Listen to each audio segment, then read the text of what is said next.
Hi there, I'm Zoot Java. Today I'd like to talk about left-leaning political parties and why they cause their own problems. Left-leaning parties pride themselves on being progressive. Isn't that a positive sounding word? Of course it is. Take a look at every single term that the government force you to say. Every little word that they can say is offensive unless you can change the way that it's said.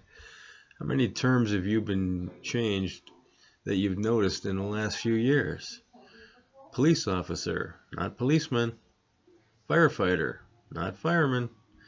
After all, wouldn't the women who now work in these occupations just be beside themselves at the lack of respect shown by leaving the terms the way that they were?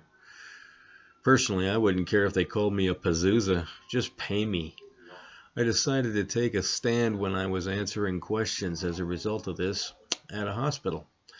When asked if I had any illnesses, I replied that I was an epileptic. The nurse quickly corrected me and said, "No, you're a person who suffers from epilepsy." I said to her, "That's right, I'm an epileptic."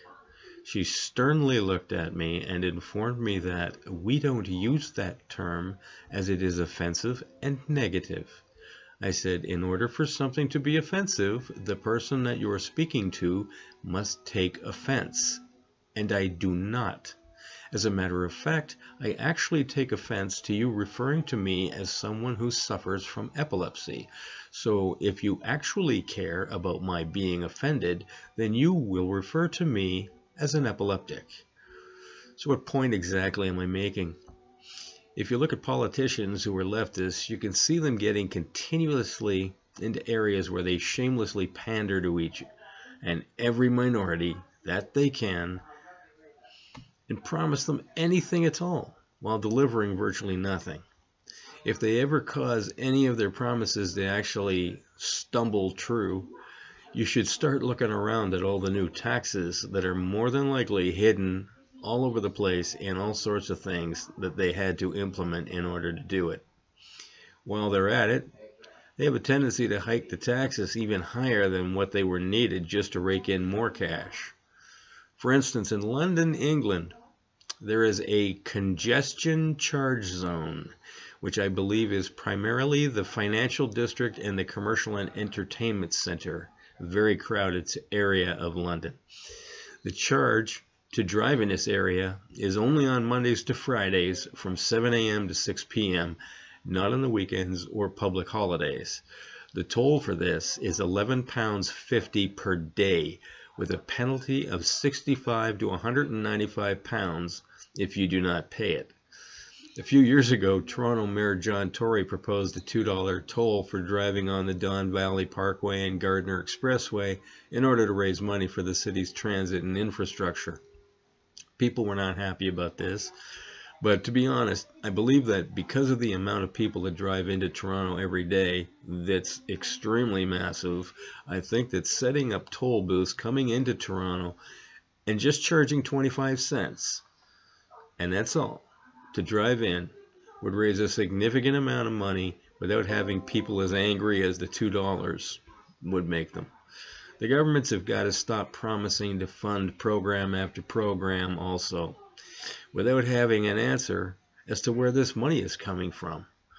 I've got 3 grandchildren with another one on the way, and I'm really not very happy that they aren't given any choice whatsoever as to how the money is being spent today, only to be dumped in their laps to have to pay off in order to make politicians proud of themselves at this particular time. I'm not saying that all these programs that everyone is yelling about for money aren't noble and worthwhile. Of course they are, but the amount of money necessary just isn't available. If people think that it's a worthwhile cause, then they ought to go out in their spare time and do things to raise money for said cause. If you aren't willing to put in some of your spare time to raise money for these causes that you firmly believe in, then let's face it, you don't really care. You only care when you yell and scream in order to get the government to spend more tax money on it. Then you can feel morally superior and go brag about how you held a sign and yelled into a megaphone for a couple of hours to raise money for, when all else fails, the children. Better stop leaning on the children, because it's starting to get a little old now. Another problem we find ourselves in is taking in enormous amounts of refugees. This is kind of oxymoronic in Canada, as the amount of money needed to pay for refugees is an awful lot, and Canada has a massive debt, not to mention each province having its own debt also. There's less people in all of Canada than there is in the entire state of California, and they think that enormous amounts of people can be swallowed up here because it's a big country. We need people who have the money, who are able to pay for this, and we simply don't. Also, an irony here is that the bulk of these refugees come from warm climates, where they don't have to need fossil fuels to stay warm in the winter. Lately, there's been a little girl traveling all over the world screeching about how the world is ending because of fossil fuels. In order to get through a Canadian winter, a very large amount of these fuels are needed for basic heating. So in actuality, a zero immigration policy should be enacted.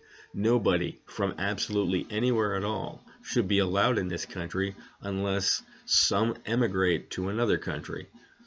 For example, 2 people move to the United States, 5 to the United Kingdom, 1 to India, 2 to Eritrea. That adds up to 10 people, and now we can have 10 applications to accept from anywhere in the world to immigrate into this country.